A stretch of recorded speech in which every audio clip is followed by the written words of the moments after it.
ಸಿದ್ದರಾಮಯ್ಯ ಒಪ್ಪಂದ ಆಗಿಲ್ಲ ಅಂತಾರೆ, ಡಿಕೆಶಿ ಆಗಿದೆ ಅಂತಾರೆ. ರಂಭಾಪುರಿ ಮಠದಲ್ಲಿ ಕೇಂದ್ರ ಸಚಿವ ಪ್ರಹ್ಲಾದ್ ಜೋಶಿ ಲೇವಡಿ ಮಾಡಿದ್ರು.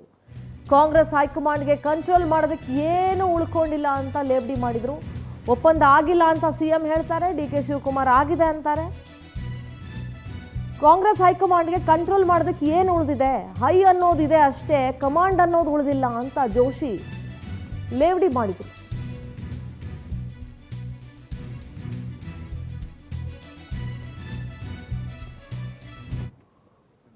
ಒಪ್ಪಂದ ಆಗಿಲ್ಲ ಅಂತ ಅನ್ನೋದು ಅವ್ರು ಆಗಿಲ್ಲ ಅಂತ ಹೇಳ್ತಾರೆ, ಸಿದ್ದರಾಮಯ್ಯನವರು ಇವ್ರಾಗಿದೆ ಅಂತ ಹೇಳ್ತಾರೆ. ನಾನು ಪ್ರಶ್ನೆ ಇರೋದೇನಂತಂದ್ರ, ಇದು ಸೆಟಲ್ ಮಾಡಕ್ ಕಾಂಗ್ರೆಸ್ ಪಾರ್ಟಿಗೆ ಯಾಕಾಗ್ತಾ ಇಲ್ಲ? ಇದರಿಂದ ಇಡೀ ರಾಜ್ಯದಲ್ಲಿ ಒಂದು ರೀತಿಯಲ್ಲಿ ಅಸ್ಥಿರತೆ ನಿರ್ಮಾಣ ಆಗಿದೆ.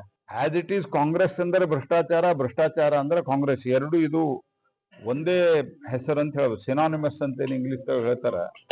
ಆ ರೀತಿ ಇದ್ದಂತ ಸ್ಥಿತಿಯೊಳಗ ಈ ಅರಾಜಕತೆಯಿಂದ, ಈ ಅಸ್ಥಿರತೆಯಿಂದ ಮತ್ತಷ್ಟು ದೊಡ್ಡ ಪ್ರಮಾಣದಲ್ಲಿ ಗೊಂದಲ ಮತ್ತು ಭ್ರಷ್ಟಾಚಾರ, ಆಡಳಿತ ಯಂತ್ರದ ನಿಯಂತ್ರಣ ಸಂಪೂರ್ಣ ಕಳ್ಕೊಂಡಿರುವಂಥದ್ದು ಒಂದು ಪರಿಸ್ಥಿತಿ ನಿರ್ಮಾಣ ಆಗಿದೆ. ಇಂಥದ್ರಲ್ಲಿ ಕಾಂಗ್ರೆಸ್ ಹೈಕಮಾಂಡು ಅಂತ ಏನ್ ಹೇಳ್ತಾರೆ, ಅವ್ರಿಗೆ ಯಾವುದೇ ರೀತಿಯಾದಂಥ ಕಂಟ್ರೋಲ್ ಉಳಿದಿಲ್ಲ. ಕಾಂಗ್ರೆಸ್ ಹೈ ಅನ್ನೋದಷ್ಟೇ ಇದೆ, ಕಮಾಂಡ್ ಏನಿಲ್ಲ.